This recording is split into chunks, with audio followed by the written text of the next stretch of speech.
and this is my submission for Dr. Cross's Introduction to Philosophy class for the philosophy analysis presentation assignment. So, Friedrich Nietzsche's tragic optimism is a philosophy that embodies joy and vitality despite the struggles of life, without resorting to false beliefs about the ultimate purpose or the meaning of the universe. A tragic optimist confronts the inherent pessimism of life with courage and without blindly denying the harsh reality. They create their own meaning in an otherwise meaningless world, and in doing so, they end up overcoming their own weakness and fears. So Nietzschean perspectivism. Nietzschean perspectivism is a philosophical ideal that suggests that all views and interpretations are subjective and limited to the perspective of the individual or culture that holds them. So this means that there's no single objective truth, and what we perceive as true is shaped by our experiences, our biases, and our cultural background. Nietzschean perspectivism acknowledges that even its own perspective is just one among many possible interpretations, and encourages us to embrace the diversity of perspectives to gain a richer understanding of the world. So, Nietzschean's will to power asserts that human desire to dominate and control is inherent in our nature. So Nietzsche believed that our natural impulse is to exert control is often masked under the guise of influencing, managing, or improving life, society, and human behavior.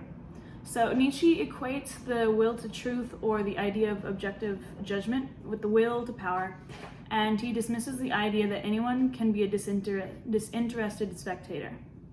Essentially, Nietzsche argues that our fundamental drive is the will to power, manifesting in our desire to control and shape our world in various ways. Now, according to Nietzsche, the death of God leads to nihilism. From the Latin word for nothing, nihilism refers to the belief that the universe lacks objective meaning and purpose.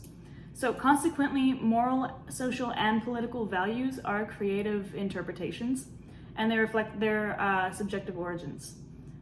Without God, there can be no objective base for values. According to Nietzsche, science and philosophy fail to provide us with meaning, so we must create it ourselves. He argues that religion is not a source of salvation because the belief in God is no longer viable in modern society. Therefore, he famously proclaimed that God is dead, meaning that the traditional conception of God no longer holds sway in the modern world, and we must find new ways to create meaning and purpose in our lives. According to Nietzsche, members of the herd created slave morality as a means of controlling their superiors.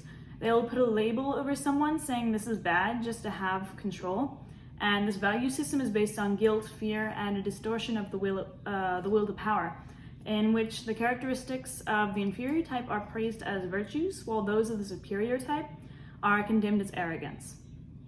In other words, the weak create a moral code that glorifies weakness and condemns strength in order to maintain power over the strong.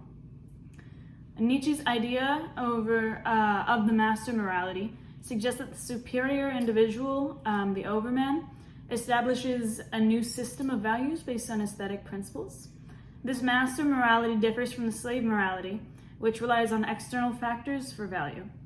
The master morality defines what is good as noble, honorable, and refined, while the opposite qualities, like shameful, vulgar, and dishonorable, are considered evil.